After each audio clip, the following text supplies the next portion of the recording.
Good morning dear student. हम देख रहे हैं क्लास 10 विज्ञान का अध्याय नंबर 3, जिसका पाठ्य पुस्तक के आज क्या देखेंगे, प्रश्न उत्तर देखेंगे। इससे पहले वाले पार्ट में हमने पाठ्य पुस्तक के जो बीच वाले प्रश्न आते हैं वो प्रश्न उत्तर कर लिए हैं। अब देखेंगे पाठ्य पुस्तक के जो अभ्यास प्रश्न हैं उनकी चर्चा करेंगे। ठीक है, तो देखो पाठ्य पुस्तक के प्रश्न उत्तर करेंगे। इनमें से पहला क्वेश्चन आपका क्या है, ध्यान से देखेंगे क्वेश्चनों को ना। पहला क्वेश्चन आपका क्या है, देखो क्वेश्चन आपको लेप पर दिखाई दे रहा होगा। पहला क्वेश्चन आपको दिखाई दे रहा होगा ना, क्वेश्चन आपको दिखाई दे रहा होगा। क्या है क्वेश्चन? पहला क्वेश्चन है कि निम्न कौन सा युगल विस्थापन अभिक्रिया के लिए प्रदर्शित है। कौन सा, आप में 4 ऑप्शन दे रखे हैं, इन 4 ऑप्शनों में आपको ये बताना है कौन सा युगल है जो विस्थापन अभिक्रिया के लिए ठीक है। तो देखो विस्थापन अभिक्रिया के लिए, विस्थापन अभिक्रिया क्या होती है भाई, कौन सा युगल है जो विस्थापन अभिक्रिया के लिए ठीक है।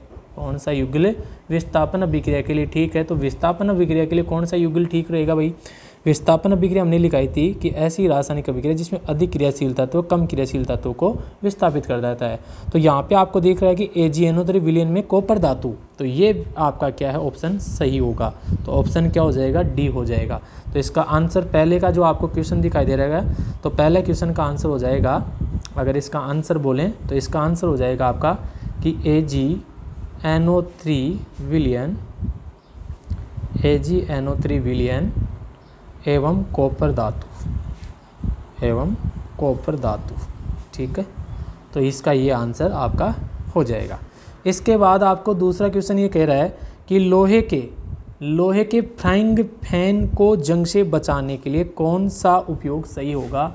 तो इसमें देखो आपको उपरोक्त सही है, ग्रीस भी लगा सकते हैं पेंट लगा के, जिंक की परत चढ़ाकर उपरोक्त सभी। तो इसका डी ऑप्शन आ जाएगा, उपरोक्त सभी आ जाएगा इसमें, कि आप जंग से बचाने के लिए ग्रीस भी लगा सकते हैं, पेंट लगाकर भी, जिंक की परत चढ़ाकर भी, तो उपरोक्त सभी आ जाएगा। आप अगला क्वेश्चन है कि कोई धातु ऑक्सीजन के साथ अभिक्रिया कर उच्च गलनांक वाले यौगिक निर्मित करता है, तो यह यौगिक जल में विलय है, यह तत्व हो सकता है। इनमें से कौन सा तत्व हो सकता है। तो देखो कैल्शियम हो जाएगा कि कोई धातु ऑक्सीजन के साथ क्रिया करती है, तो कैल्शियम धातु ऑक्सीजन के साथ अभिक्रिया करती है और उच्च गलनांक वाले यौगिक का निर्माण करती है। तो इसका आंसर हो जाएगा कैल्शियम। कौन सा हो जाएगा भाई, कैल्शियम। तो तीसरे ऑप्शन में आ जाएगा कैल्शियम आ जाएगा। चौथा क्वेश्चन ये कह रहा है आपका, चौथा क्वेश्चन ये कह रहा है कि खाद्य पदार्थों के डिब्बों पर जिंक की बजाय टिन का लेप होता है, क्यों। देखो कि टिन की अपेक्षा जिंक अधिक अभिक्रियाशील होता है। भाई आपको ये दे रहा है कि खाद्य पदार्थों में डिब्बों में जिंक की बजाय टिन को लिया जाता है, तो टिन क्या होता है, अधिक क्रियाशील होता है। तो टिन क्या होता है, टिन की अपेक्षा जिंक का गलनांक अधिक, ये भी गलत है आपका ऑप्शन। जिंक अधिक अभिक्रियाशील है टिन की अपेक्षा, तो ये आ जाएगा टिन की अपेक्षा जिंक महंगा है, नहीं, टिन की अपेक्षा जिंक कम, ये आ जाएगा टिन की अपेक्षा जिंक अधिक क्रियाशील है। सी ऑप्शन आ जाएगा इसका। कौन सा ऑप्शन, सी। तो सी ऑप्शन आपका इसका आंसर हो जाएगा, टिन की अपेक्षा जिंक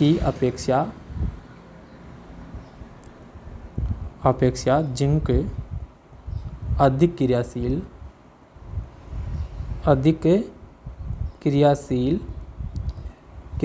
है, ये इसका आंसर आ जाएगा।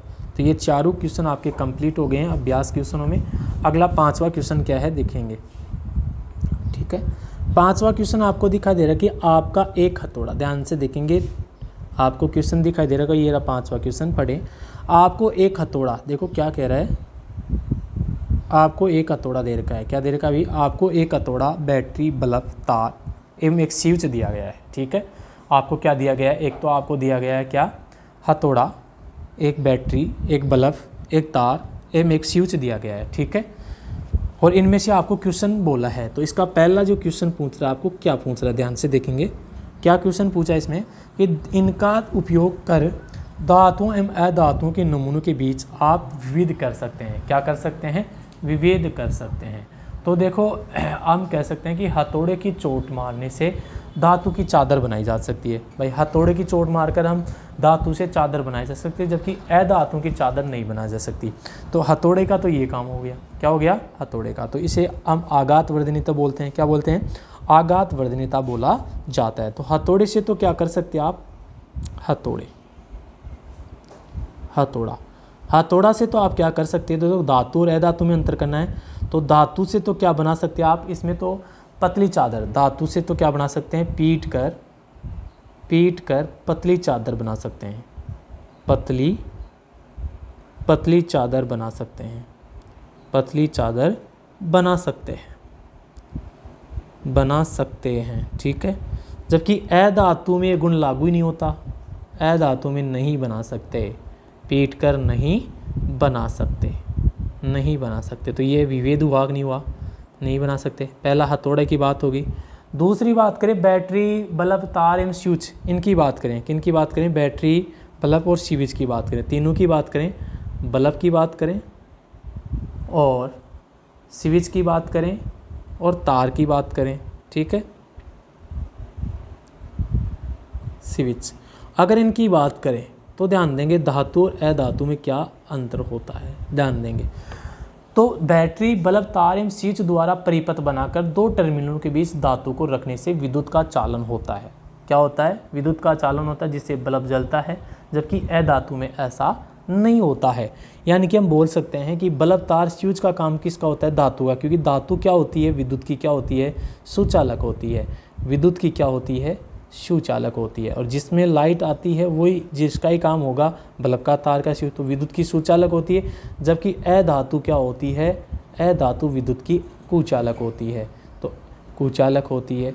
तो आप इनमें इसका उपयोग कर सकते हैं, जबकि इसमें उपयोग नहीं कर सकते। तो ये आपका क्वेश्चन आंसर हो जाएगा। अब इसमें बी पूछ रहा है आपको, क्या पूछ रहा है, बी। तो देखो 5वें का बी क्वेश्चन पहले देख लें कि धातुओं एवं अधातुओं विविध के लिए इन परीक्षणों का उपयोगिता का आकलन कीजिए। उपयोगिता का क्या करना है, आपको आकलन करना है, ठीक है। तो इस बी का आंसर लिखेंगे आप, 5वें का बी का आंसर क्या है, देखो बी का आंसर लिखेंगे 5वें का। वो क्वेश्चन ये है, पहले लिखेंगे 1 नंबर लगा के, देखो क्या है इसमें हो जाएगा, धातुएं आघात वर्धनीय होते हैं, अतः इनकी चादर बनाकर विभिन्न प्रकार के बर्तन, पात्र एवं वस्तु बनाई जा सकती हैं। जबकि अधातु में ऐसा नहीं होता है, जबकि अधातु में ऐसा नहीं होता है। तो वही आंसर हो जाएगा कि इनसे, तो देखो इनसे धातुओं की बात करें, धातु की बात करें, किसकी बात करें, धातुओं से। तो देखो पहले बात करें धातु कि धातुएं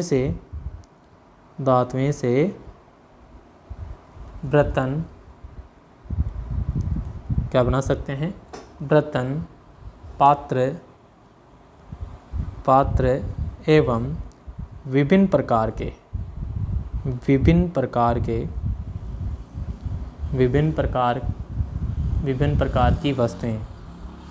वस्तुएं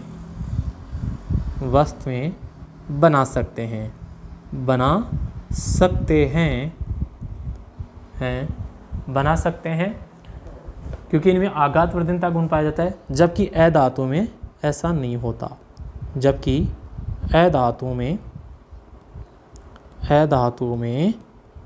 ऐसा नहीं होता,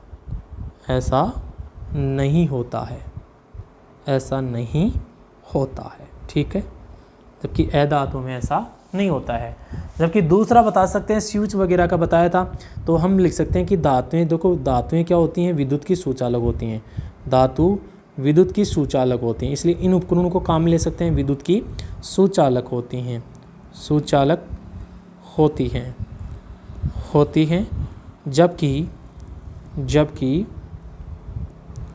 जबकि अधातु कुचालक होती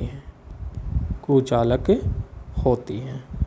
तो ये इसका आंसर हो जाएगा, ठीक है। इसके बाद अगले क्वेश्चन की बात करेंगे, 6वें क्वेश्चन की बात करेंगे। कौन से क्वेश्चन की बात करेंगे, 6वें क्वेश्चन की। देखो 6वां क्वेश्चन क्या है आपका, पहले क्वेश्चन देखते हैं, ठीक है। 6वां क्वेश्चन देखेंगे आप। 6वां क्वेश्चन आपको ये दे रखा है कि उभयधर्मी ऑक्साइड क्या है। क्वेश्चन लिख लीजिए, उभयधर्मी ऑक्साइड क्या होते हैं दो उभयधर्मी ऑक्साइडों के उदाहरण दीजिए। तो आपको ये परिभाषा आपको उदाहरण में नोट्स में लिखाई हुई है। उभयधर्मी ऑक्साइड किसे कहते हैं? ऐसे ऑक्साइड जो अम्ल तथा सार दोनों से विक्रिया करके लवण और जल बनाते हैं उन्हें उभयधर्मी ऑक्साइड कहते हैं। और दो आपको उभयधर्मी ऑक्साइडों के उदाहरण देने हैं, ठीक है। तो आप इनको नोट करेंगे, ठीक है। तो आप देखो क्वेश्चन आंसर लिखेंगे छठवें का आंसर लिखेंगे, ठीक है। लिखेंगे ऐसे ऑक्साइड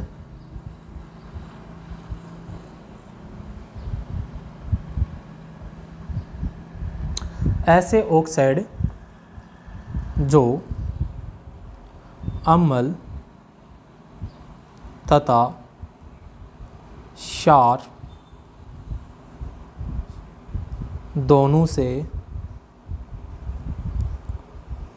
से अभिक्रिया ऐसे ऑक्साइड जो अम्ल तथा सारक दोनों से अभिक्रिया करके लवण व जल बनाते हैं।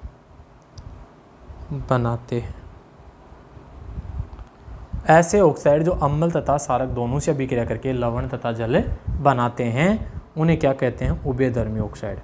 उन्हें उभयधर्मी ऑक्साइड कहते हैं। उभयधर्मी ऑक्साइड कहते हैं। क्या कहते हैं भाई?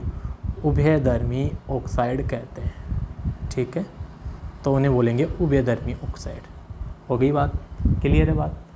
अब इनके उदाहरण बताने हैं। दो उभयधर्मी ऑक्साइडों के उदाहरण बताने हैं आपको। क्या बताने हैं? उदाहरण कि दो उभयधर्मी ऑक्साइड बताओ जो अम्ल और सारक दोनों से अभिक्रिया करके क्या बनाते हो? लवण और जल बनाते हो। तो दो उभयधर्मी ऑक्साइडों के आपको क्या बताने हैं? उदाहरण बताने हैं, ठीक है। तो आप बता सकते हैं एक तो जल से अभिक्रिया करवा के, एक आप बता सकते हैं किससे क्रिया करके? सार से अभिक्रिया करके, ठीक है। तो आप लिख देंगे Al2O3 एल्यूमिनियम ऑक्साइड, ये क्रिया करेगी आपको जल अम्ल से क्रिया करता है तो बनाएगा 2AlCl3 + 3H2। एक तो ये आपका अम्ल से क्रिया हो जाएगी, एक दूसरी करवा देंगे सार से तो Al2O3 + 2NaOH। सार से क्रिया करवाएंगे तो वही बनेगा 2NaAlO2 + H2O, ठीक है। तो ये आपका उदाहरण हो जाएंगे कि ऐसे ऑक्साइड जो अम्ल एवं सारक दोनों से अभिक्रिया करते हैं। ये आपको नोट्स में भी लिखवा दिया गया है, ठीक है। तो आप अगले क्वेश्चन की बात करेंगे क्योंकि ये चीज़ें नोट्स में आ गई हैं तो आप वहाँ भी देख सकते हैं, वहाँ पे आपको अच्छी तरह से पढ़ाया हुआ है। दो धातुओं, देखो 7वां क्वेश्चन है, दो धातुओं के नाम बताइए जो तनु अम्ल से हाइड्रोजन को विस्थापित कर देंगे तथा दो धातुओं जो को ऐसा नहीं कर सकती। दो तो ऐसी बतानी जो ऐसा कर सकती हैं, दो ऐसी बतानी जो ऐसा नहीं कर सकती। तो 7वां क्वेश्चन आप नोट करेंगे, फिर इसका आंसर लिखते हैं, ठीक है। तो नोट कर लिया होगा क्वेश्चन। इसके बाद हम क्या देखते हैं? इसका आंसर देखते हैं, ठीक है। तो अब क्वेश्चन देखेंगे 7वां का आंसर। 7वें का क्या देखेंगे? आंसर देखते हैं, ठीक है। 7वें क्वेश्चन का आंसर, ठीक है। तो देखो 7वें क्वेश्चन का आंसर देखते हैं। लिखेंगे इसमें Mg तथा मैग्नीशियम। क्या होता है? मैग्नीशियम और जिंक। मैग्नीशियम तथा जिंक तो ऐसी हैं जो क्रिया करके हाइड्रोजन गैस विस्थापित करती हैं। तो मैग्नीशियम तथा जिंक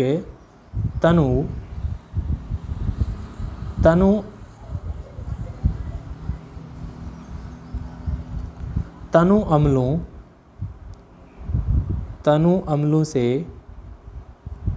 अम्लों से क्रिया करके H2 गैस या H2 को विस्थापित करते हैं ना, H2 को विस्थापित करते हैं, ठीक है। जबकि एक तो कॉपर तथा Ag सिल्वर आपका, ठीक है, ऐसा नहीं करते हैं।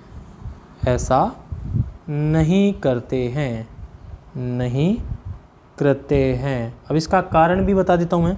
ऐसा नहीं करते हैं क्योंकि, तो कारण भी लिख दीजिए आप, क्योंकि तथा जिंक, Mg तथा जिंक हाइड्रोजन से अधिक क्रियाशील होते हैं। जिंक हाइड्रोजन से अधिक क्रियाशील होते हैं, से अधिक क्रियाशील होते हैं, अधिक क्रियाशील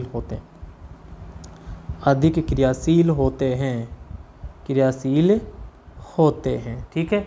अधिक क्रियाशील होते हैं जबकि Cu व Ag कम क्रियाशील होते हैं, ठीक है। तो जो कम क्रियाशील तत्व होगा वो प्रतिस्थापित नहीं करेगा, अधिक होगा वो प्रतिस्थापित कर देगा, क्रियाशील है। तो ये इसका आंसर हो जाएगा, ठीक है। अगला 8वां क्वेश्चन है, इसका आप पहले क्वेश्चन देखेंगे फिर इसका आंसर मैं बता देता हूँ ना। तो क्वेश्चन देखें आप, क्वेश्चन देखें 8वां क्वेश्चन। 8वां क्वेश्चन क्या है आपका, देखो यहाँ पे ये दिखाई दे रहा है आपको, किसी धातु M, कोई धातु क्या है आपकी M धातु है, क्या है भाई M धातु है, ठीक है। M धातु के विद्युत अपघटनी परीक्षण से आप एनोड, कैथोड एवं विद्युत अपघटे बनाइए। क्या बताना है आपको, विद्युत अपघटे किससे बनाएंगे। क्या कह रहा है क्वेश्चन 8वां, किसी धातु M के विद्युत अपघटन परीक्षण में आप एनोड, कैथोड एवं विद्युत अपघटे किसे बनाएंगे। तो 8वां क्वेश्चन आपने नोट कर लिया होगा, फिर इसका आंसर देखते हैं, ठीक है। तो आंसर देखिए, इसका आंसर क्या है, ठीक है। आंसर देखो 8वां क्वेश्चन का, ये 8वां क्वेश्चन आपका, ठीक है। इसका क्या देखते हैं, आंसर देखते हैं कि किसी धातु M को विद्युत अपघटनी परीक्षण में अशुद्ध धातु तो एनोड पर तथा शुद्ध धातु की पतली परत को कैथोड पर बनाया जाता है, और धातु के लवण के विलयन का उपयोग विद्युत अपघट्य के रूप में किया जाता है, ठीक है।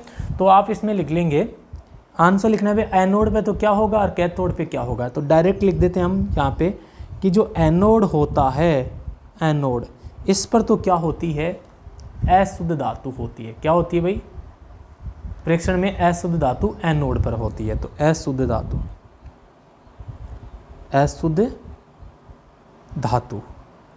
धातु को सबसे पहले एनोड पे लिया जाता है, फिर कैथोड पे आपको शुद्ध धातु प्राप्त होगी। कैथोड पे क्या होगी, शुद्ध धातु, यह आपको शुद्ध धातु प्राप्त होगी कैथोड पर। आपको यही पूछ रहा है एनोड पर क्या होगा, कैथोड पे क्या होगा, विद्युत अपघट्य के रूप में क्या होगा। तो विद्युत अपघट्य के रूप में किया जाता है किसको, धातु के लवणों के विलयन का। तो आगे लिखेंगे अब विद्युत अपघट्य के रूप में। तो विद्युत अपघट्य के रूप में किससे लिया जाता है, विद्युत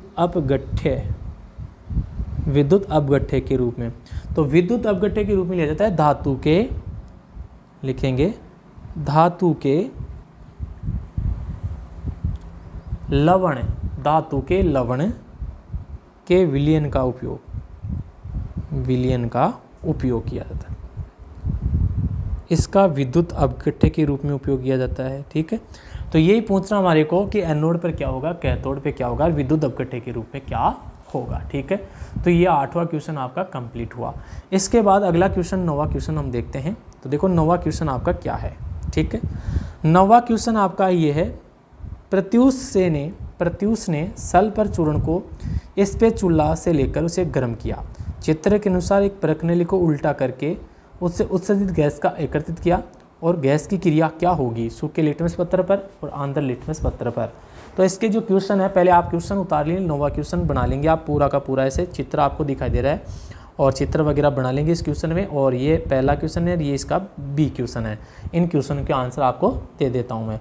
तो आपको 9वां क्वेश्चन आप पूरा लिख लीजिए, फिर आप पहला क्वेश्चन लिखेंगे, इसमें गैस की क्रिया क्या होगी।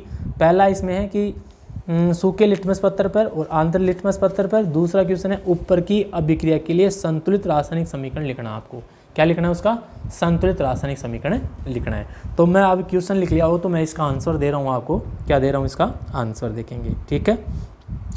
आंसर देखेंगे क्वेश्चन नंबर 9, क्वेश्चन नंबर कौन सा है, 9वां है, ठीक है। 9वां क्वेश्चन है और 90 में भी है ए, कौन सा है, ए, और ए का भी कौन सा है, पहला, ठीक है।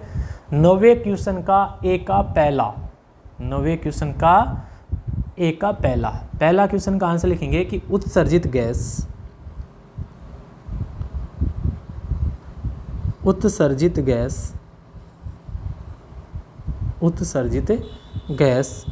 SO2 होगी। कौन सी होगी भाई?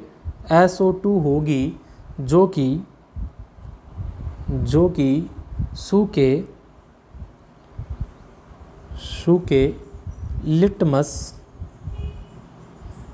लिटमस पत्र पर कोई क्रिया नहीं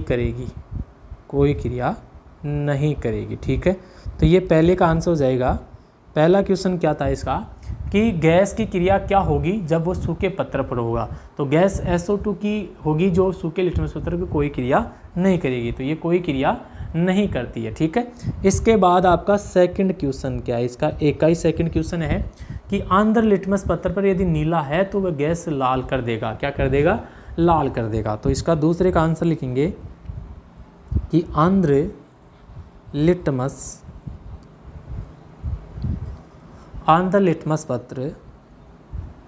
पत्र यदि नीला है, कैसा है? नीला है, तो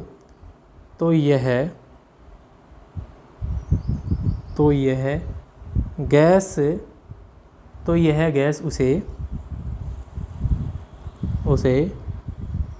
लाल कर देती है। तो यह गैस उसको क्या कर देती है? लाल कर देती है, क्योंकि SO2 अम्लीय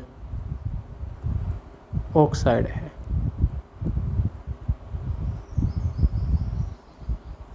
ठीक है, कैसा ऑक्साइड है? अम्लीय ऑक्साइड है। ठीक है, अब इसका बी क्वेश्चन देखेंगे। क्या था इसका? बी ये कह रहा है कि ऊपर वाले क्वेश्चन का आपको संतुलित रासायनिक समीकरण लिखना है। तो देखो, पहले का जो संतुलित रासायनिक समीकरण लिखेंगे तो था S+O2 और क्या बनेगा? SO2, ये हो जाएगा। दूसरे का है कि SO2 + H2O। ठीक है, इसका संतुलित हो जाएगा H2SO। संतुलित रासायनिक समीकरण लिखना है ना, SO3 लिख देंगे। ठीक है, H2SO3, ये इनके क्या हो जाएंगे? अम्लीय ऑक्साइड हो जाएगा ये। तो इस प्रकार से ये आपका संतुलित रासायनिक समीकरण। तो ये क्वेश्चन कौन सा हो गया? आपका 9वां हो गया है। अब इसके बाद में होंगे अगला क्वेश्चन देखते हैं। 10वां क्वेश्चन आपके पास क्या है? देखो कि लोहे को जंग से बचाने के लिए 2 तरीके बताइए। लोहे को जंग से बचाना है, आपको इनके 2 तरीके लिखने हैं। तो लोहे को जंग से बचाने के 2 तरीके आपको क्या है? एक तो ग्रीस लगाकर, या सेद्ध लेपन द्वारा भी आप लोहे को जंग से बचा सकते हो, तो और या जिंक की परत चढ़ाकर या तेल लगाकर। ये बहुत सारे इनके कारण हैं, आपको 2 बताने हैं। क्या बताने हैं? 2 बताने हैं। तो मेरे हिसाब से ये क्वेश्चन का आंसर आप दे देंगे। क्या कर देंगे? दे सकते हैं। क्वेश्चन क्या आपका 10वां क्वेश्चन है, लोहे को जंग से बचाना है आपको। तो इसके 2 कारण लिखने हैं। क्या लिखने हैं? 2 कारण। पहला कारण लिख सकते हैं ग्रीस लगाकर,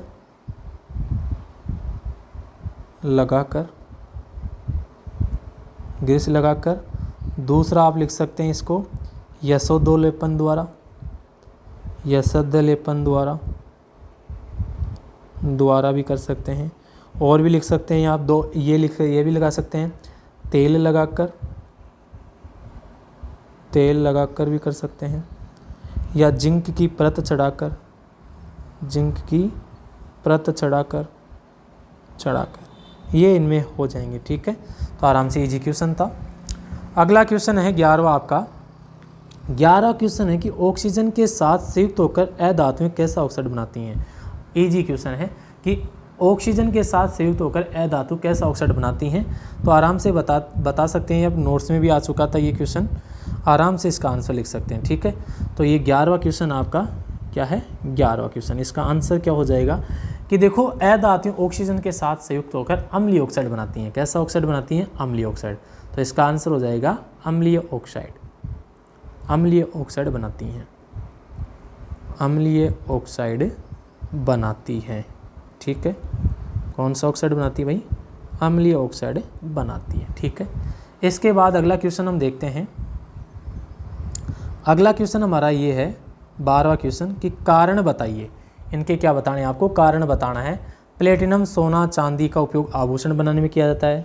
सोडियम पोटेशियम ए बी आपको क्वेश्चन दे रखे हैं, ए बी सी और डी, 4 क्वेश्चन दे रखे हैं 12वें क्वेश्चन में। इनके कारण बताने हैं आपको, क्या बताने हैं, कारण बताने हैं। ठीक है, तो इनके कारण क्या हो जाएंगे, प्लेटिनम सोना चांदी का उपयोग आभूषण बनाने में किया जाता है, तो इसका कारण क्या हो जाएगा। आप चारों क्वेश्चनों को एक साथ नोट कर लेंगे, फिर चारों के आपको आंसर बता दिए जाएंगे। ठीक है, तो चारों क्वेश्चन 12वें क्वेश्चन के चारों क्वेश्चन आप नोट कर लीजिए, फिर हम इनके क्या देखते हैं, आंसर देखते हैं। ठीक है, तो अब आंसर लिखेंगे इनके। 12वां क्वेश्चन देखो, 12वां क्वेश्चन का पहला क्वेश्चन है ए, इसका आंसर लिखेंगे। 12वें क्वेश्चन का पहले ए का आंसर लिखेंगे।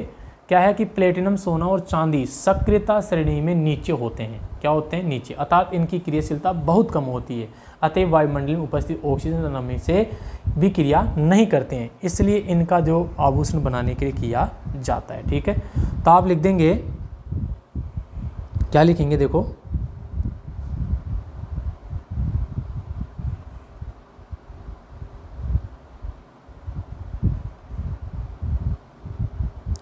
लिखेंगे इसका आंसर। आंसर लिखो, प्लेटिनम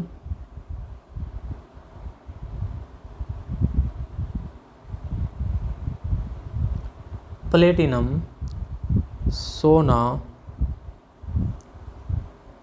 चांदी चांदी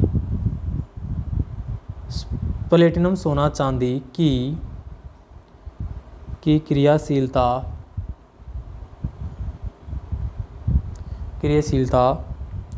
बहुत कम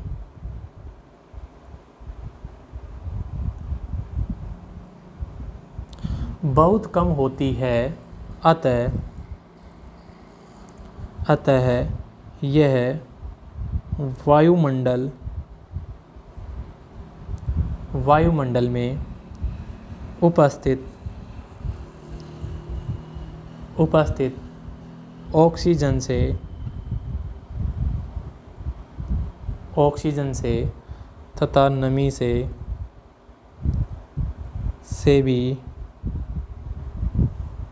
क्रिया नहीं करती हैं, इसलिए इनका उपयोग आभूषण बनाने में किया जाता है। तो ये ऑक्सीजन और वायु यानी नमी से क्रिया नहीं करती हैं, इसलिए इनका आभूषण बनाने में क्या किया जाता है, उपयोग किया जाता है। ठीक है, इसके बाद अगला क्वेश्चन आता है आपका 20 का। क्या आता है, बी। देखो बी क्वेश्चन ये है कि सोडियम पोटेशियम एवं लिथियम को तेल के अंदर संग्रहित किया जाता है। तो ये क्वेश्चन है आपका बीच वाले क्वेश्चन में भी आ गया कि सोडियम पोटेशियम लिथियम बहुत ही अभिक्रियाशील धातु है और वायु की उपस्थिति में क्या कर लेते हैं, आपका तीव्र गति से क्या कर लेते हैं, आग पकड़ लेते हैं, इसलिए इनको खुला में नहीं रखा जाता है। तो ये क्वेश्चन बीच में भी आ गया था, बीच वाले क्वेश्चन में भी आ गया था, तो वही आंसर इसका हो जाएगा। ठीक है, तो बीच वाले क्वेश्चन में इसका आंसर आ गया था। क्या आंसर था, आप अच्छी तरह से इसका आंसर लिख सकते हैं कि ये तीनों धातु क्या होती हैं, बहुत ही अधिक क्रियाशील धातु होती हैं, जो वायु में खुला रखने पर ये वायु से क्रिया करके तीव्र गति से आग पकड़ लेती हैं, इसलिए इनको बाहर खुले में नहीं रखा जाता, इनको केरोसिन तेल में डुबो कर रखा जाता है। तो ये इसका बी का आंसर हो जाएगा। इसके बाद हम सी का आंसर देखते हैं। किसका आंसर देखते हैं, सी का। सी क्या था कि एल्यूमिनियम अत्यंत अभिक्रियाशील धातु है, फिर भी इसका उपयोग खाना बनाने के लिए किया जाता है। तो इसका आंसर क्या हो जाएगा कि एल्यूमिनियम अत्यंत अभिक्रियाशील धातु है, लेकिन फिर भी इसका उपयोग खाना बनाने के वाले बर्तन में बनाने में किया जाता है, क्योंकि इसके उपयोग के दौरान इस पर एल्यूमिनियम ऑक्साइड की परत चढ़ जाती है। तो इसका आंसर लिखेंगे क्योंकि आंसर लिखेंगे क्योंकि इसके उपयोग के दौरान क्योंकि इसके उपयोग के दौरान इस पर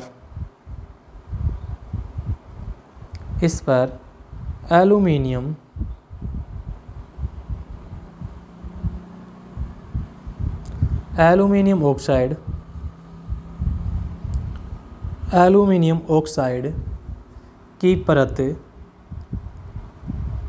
की परत छट जाती है।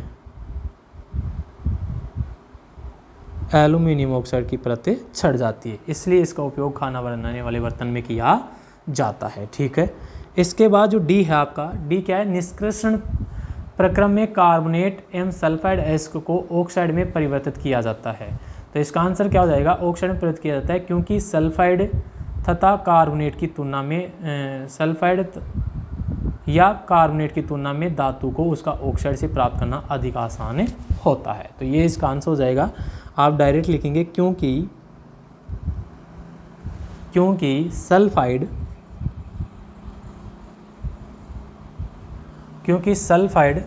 या कार्बोनेट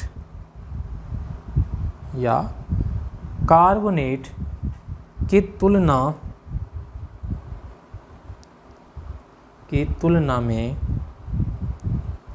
धातु को उसका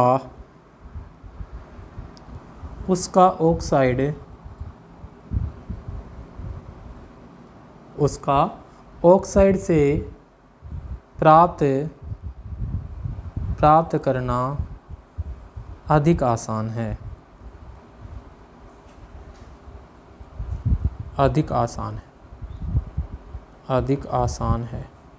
ठीक है, तो ये इसका क्या हो जाएगा, आंसर हो जाएगा। ठीक है, तो ये आपका क्या था भाई, 9वां क्वेश्चन था। क्या था, 9वां क्वेश्चन था। इसके बाद देखो अगला क्वेश्चन क्या आपका, क्वेश्चन ये आपका 12वां क्वेश्चन था। ये कौन सा क्वेश्चन था, 12वां क्वेश्चन था।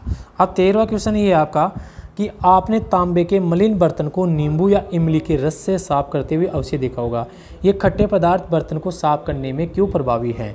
तो ये 13वां क्वेश्चन आप नोट करेंगे और फिर इसका आंसर देखेंगे। ठीक है, 13वां क्वेश्चन आप क्या कर लेंगे, नोट कर लेंगे। क्या कर लेंगे, नोट करते चलेंगे। तो 13वां क्वेश्चन क्या आपका कि आपने तांबे के मलिन बर्तन को नींबू या इमली के रस से साफ करते अवश्य देखा होगा। ये खट्टे पदार्थ बर्तन को साफ करने में क्यों प्रभावी होते हैं। देखो इसका आंसर क्या है, आंसर देखेंगे इसका ना, आंसर देखें। देखो आंसर क्या हो जाएगा इसका, क्वेश्चन नंबर कौन सा आ गया आपका, 13वां क्वेश्चन। 13वां क्वेश्चन का आंसर लिखेंगे। ठीक है, 13वां क्वेश्चन का आंसर है कि तांबा वायु में उपस्थित आंध्र CO2 से क्रिया करके। ठीक है, आप लिखेंगे इसका आंसर कि तांबा वायु में उपस्थित आंध्र CO2 से क्रिया करके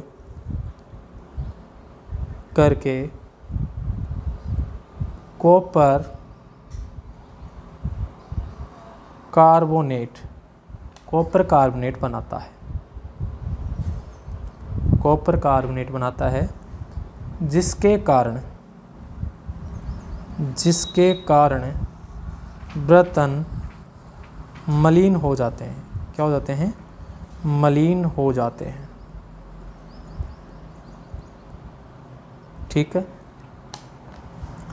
जब आगे लिखेंगे, जब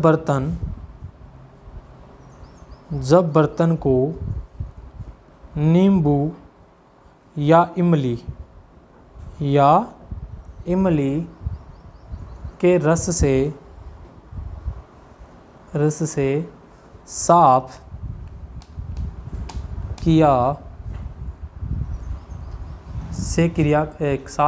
करते हैं, साफ करते हैं, तो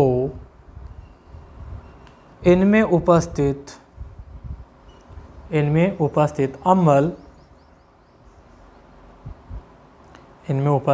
अम्ल बर्तन पर उपस्थित कार्बोनेट से क्रिया करके उसे विलय कर देता है, जिससे आपके बर्तन क्या हो जाते हैं, साफ हो जाते हैं, जाते हैं। तो ये आपका 13वां क्वेश्चन का क्या था, आंसर था। अब हम अगला क्वेश्चन देखेंगे। देखो भाई अगला क्वेश्चन आपका क्या है, क्वेश्चन देखेंगे। अगला क्वेश्चन ये है कि रासायनिक गुणधर्मों के आधार पर धातु एवं अधातुओं में विभेद कीजिए। तो ये क्वेश्चन आप अच्छी तरह से नोट्स में देख सकते हैं, क्योंकि नोट्स में मैंने धातुओं के भी रासायनिक गुणधर्म लिखाए हैं और अधातुओं के भी रासायनिक गुणधर्म लिखाए हैं। तो दोनों को उतार देंगे तो ये दोनों के क्या हो जाएंगे, अंतर हो जाएंगे। जैसे भाई धातुएं जल के साथ अभिक्रिया करके क्या बनाती हैं, तो अधातुएं क्या बनाती हैं, धातुएं वायु के साथ अभिक्रिया करके क्या करती हैं, अधातुएं वायु के साथ अभिक्रिया करके क्या करती हैं। तो इनके क्या हो जाएंगे, रासायनिक गुणधर्मों में विभेद हो जाएगा। ठीक है, तो ये क्वेश्चन आप कर सकते हैं अच्छी तरह से नोट्स में देखकर, रासायनिक गुणधर्मों के आधार पर धातुओं अधातुओं में विभेद कर सकते हैं, क्योंकि मैंने नोट्स में आपको लिखा दिया गया है कि धातुओं के रासायनिक गुणधर्म और अधातुओं के रासायनिक गुणधर्म आपको लिखा दिए गए। ठीक है, अगला 15 क्वेश्चन है, बड़ा सारा क्वेश्चन है। देखो ये क्वेश्चन आप नोट कर लेंगे, क्या कर लेंगे, नोट कर लेंगे। ठीक है, और इस क्वेश्चन का आंसर आप खुद देंगे। भाई ये आंसर क्या है, ये आपको नोट्स के अंदर अभी आपको बताया भी है, ऐसा क्वेश्चन आपको पहले भी बता चुका हूँ मैं, आभूषण वाला आया है ना, तो ऐसा कैसा ये क्वेश्चन है, तो ऐसा इस क्वेश्चन का आंसर आप खुद देंगे। ठीक है, लास्ट क्वेश्चन देखो आप, लास्ट क्वेश्चन ये है कि गर्म जल का टैंक बनाने, देखो लास्ट क्वेश्चन क्या है, गर्म जल का टैंक बनाने में तांबे का उपयोग होता है परंतु इस्पात का नहीं, इसका कारण लिखें। देखो भाई 14वां क्वेश्चन आपको नोट्स में मिल जाएगा, अच्छी तरह से नोट्स में लिखाया हुआ है, धातुओं के रासायनिक गुणधर्म और अधातुओं के रासायनिक गुणधर्म, अंतर लिख देंगे। 15 क्वेश्चन आप लिख देंगे, 15 क्वेश्चन का है, जैसा ही एक क्वेश्चन आपको पहले करवा चुका हूँ तो वही क्वेश्चन है और वैसा ही इसका आंसर लिखेंगे। लास्ट क्वेश्चन है कि गर्म जल के टैंक बनाने में तांबे का उपयोग होता है परंतु इस्पात का नहीं, इसका कारण बताइए। तो ये लास्ट क्वेश्चन आपने लिख लिया होगा और लास्ट क्वेश्चन का आंसर आप देख लेंगे। ठीक है,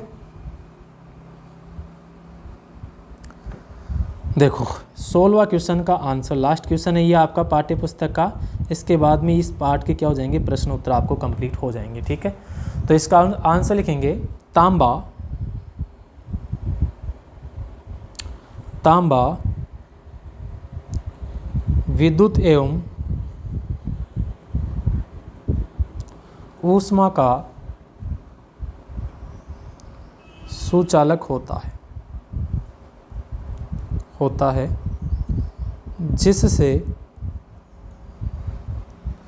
जिससे ऊष्मा का एक स्थान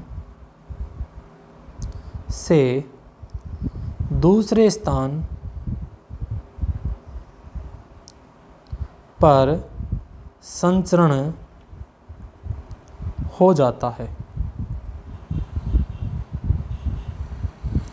तांबा क्या होता है भाई, विद्युत एवं ऊष्मा का सुचालक होता है, यानी कि इसमें विद्युत भी प्रवाहित होती है और ऊष्मा भी प्रवाहित होती है, यानी कि ऊष्मा का एक स्थान से दूसरे स्थान पर क्या हो जाएगा, संचरण हो जाता है। अतः इसे गर्म जल का टैंक बनाने में प्रयुक्त किया जाता है। अब ये इसका कारण हो गया कि भाई क्यों प्रयुक्त किया जाता है, क्योंकि ये विद्युत का क्या होता है और ऊष्मा का क्या होता है, सुचालक होता है, और इसमें ऊष्मा एक स्थान से दूसरे स्थान तक चली जाती है, इसलिए इसका उपयोग गर्म जल का टैंक बनाने में किया जाता है। अब परंतु देखो आगे क्या दे रखा है, अगले का आंसर देखें, परंतु इस्पात की बात कर, भाई इस्पात का उपयोग क्यों नहीं किया जाता है, तो देखो परंतु इस्पात की ऊष्मा की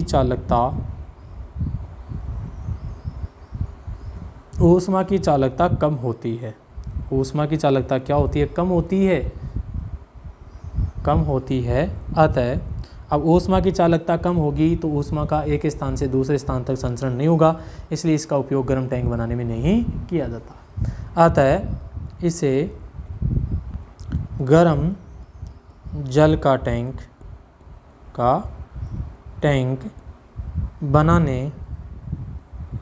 बनाने में उपयोग नहीं किया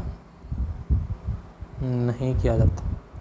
ठीक है, तो ये 16वां क्वेश्चन का आपका क्या हो जाएगा, आंसर हो जाएगा। ठीक है, तो आज हमने इस पार्ट में हमने क्या देखे, जो आपका धातु एवं अधातु वाला जो चैप्टर था, इसके पाठ्य पुस्तक के जो अभ्यास क्वेश्चन हैं वो क्वेश्चन 16 क्वेश्चन दे रखे हैं। तो ये 16 क्वेश्चन हमने देख लिए हैं। इससे पहले वाले पार्ट में हमने बीच वाले क्वेश्चन देखे थे, तो बीच बीच में क्वेश्चन आते हैं वो क्वेश्चन देखे थे। तो एक बार आप देख लेंगे कौन कौन से क्वेश्चन हमने देख लिए हैं। ठीक है, देखो पाठ्य पुस्तक के प्रश्न उत्तर हैं, तो पाठ्य पुस्तक के क्या देख रहे हैं, प्रश्न उत्तर देख रहे हैं अध्याय नंबर 3 के। और ये पाठ्य पुस्तक के जो प्रश्न है अभ्यास प्रश्न है। कौन से प्रश्न देख रहे हैं भाई, अभ्यास प्रश्न देख रहे हैं। ठीक है, तो पहला प्रश्न क्या देखा था हमने, पहला प्रश्न का आंसर हो जाएगा AgNO3 विलयन में कॉपर धातु। ठीक है, ये ऑप्शन वाले क्वेश्चन है। दूसरे में D ऑप्शन है, तीसरे में कैल्शियम आ जाएगा, चौथे में C ऑप्शन आ जाएगा आपका। ठीक है, इसके बाद में हमने देखा था क्वेश्चन आपके ये 4 क्वेश्चन हो गए थे। इसके बाद में 5वां क्वेश्चन और 5वें क्वेश्चन का देखो हथौड़ा, बैटरी और बल्ब और स्विच होता है, इनके उपयोग आपको यहाँ पे दर्शाए गए हैं, आपको यहाँ पे इनके उपयोग बता दिए गए हैं। उभयधर्मी ऑक्साइड क्या है, ये आपको नोट्सों में लिखा दिया था और इसका आंसर भी आपको लिखा दिया गया कि उभयधर्मी जो अम्ल और क्षार दोनों से क्रिया करता है उभयधर्मी ऑक्साइड कहलाता है। ठीक है, इसके बाद हमने 7वां क्वेश्चन देखा था कि मैग्नीशियम और जिंक दोनों अम्लों से क्रिया करके कौन सी गैस हाइड्रोजन गैस स्थापित करती है, जबकि ये नहीं करती क्योंकि ये अधिक्रियाशील होती है और वो अधिक्रियाशील धातु नहीं होती हैं। 9वां क्वेश्चन हमने देखा था कि उत्सर्जित गैस CO2 होगी, ये से आपको क्वेश्चन दे रखा था, इसमें 2 क्वेश्चन दे रखे थे। 10वां क्वेश्चन है कि जंग से लगाने के लिए, जंग से बचाने के लिए आपको क्या क्या करना चाहिए, ग्रीस लगाकर, तेल लगाकर या सद्य लेपन से और या जिंक की परत चढ़ाकर हम क्या कर सकते हैं, उसको जंग से बचा सकते हैं। 11वां क्वेश्चन में भाई क्या बनेगा, अम्लीय ऑक्साइड बनेगा। क्या बनेगा, अम्लीय। किस प्रकृति का ऑक्साइड बनता है, तो अम्लीय ऑक्साइड का बनता है। प्लेटिनम, सोना, चांदी क्रियाशील बहुत ही कम होती हैं, इन्हें वायु यानी कि वायुमंडल की ऑक्सीजन और नमी से भी क्रिया नहीं करती। ठीक है, तो इसलिए आभूषण बनाने में किया जाए। 12वां क्वेश्चन है ना, यही आपका कौन सा क्वेश्चन है, 15वां क्वेश्चन है ना, इस प्रकार का ही वो क्वेश्चन है, तो वो उसका आंसर आप देंगे। ठीक है, इसका B क्वेश्चन था, वो बीच वाले क्वेश्चन में आ गया था। सोडियम धातुओं को कैरोसिन तेल में डुबो कर रखा जाता है, तो इसका आंसर आपको बीच वाले क्वेश्चन में दे दिया गया, तो वहाँ से आप देख लेंगे। इसका C और D का आंसर आपको दे दिया गया है। फिर 13वां क्वेश्चन था, तांबा वायु में उपस्थित आंध्र CO2 से क्रिया करके कॉपर कार्बोनेट बढ़ाता है, जो कि मलिन हो जाता है, जिससे आपके बर्तन क्या हो जाते हैं, अच्छी तरह से साफ हो जाते हैं। फिर आपका 14 और 15 क्वेश्चन आपको बता दिया कि आपको बीच में मिल जाएंगे, आपको नोट्स में मिल जाएंगे और बीच वाले क्वेश्चनों में भी मिल जाएंगे। फिर 16वां क्वेश्चन था आपका कि तांबा का उपयोग तो गर्म टैंक बनाने में किया जाता है, जबकि इस बात का नहीं किया जाता कि तांबा विद्युत का अच्छा चालक होता है, इसलिए ये ऊष्मा का एक स्थान से दूसरे स्थान तक संचरण हो जाता है, इसलिए इसका उपयोग गर्म टैंक बनाने में किया जाता है। जबकि इस्पात अच्छा चालक नहीं होता है, इसलिए ऊष्मा का एक स्थान से दूसरे स्थान तक संचरण नहीं होता, इसलिए इसका गर्म टैंक बनाने में उपयोग नहीं किया जाता है। तो ये कंप्लीट क्वेश्चन आपके कंप्लीट हो चुके हैं। धन्यवाद।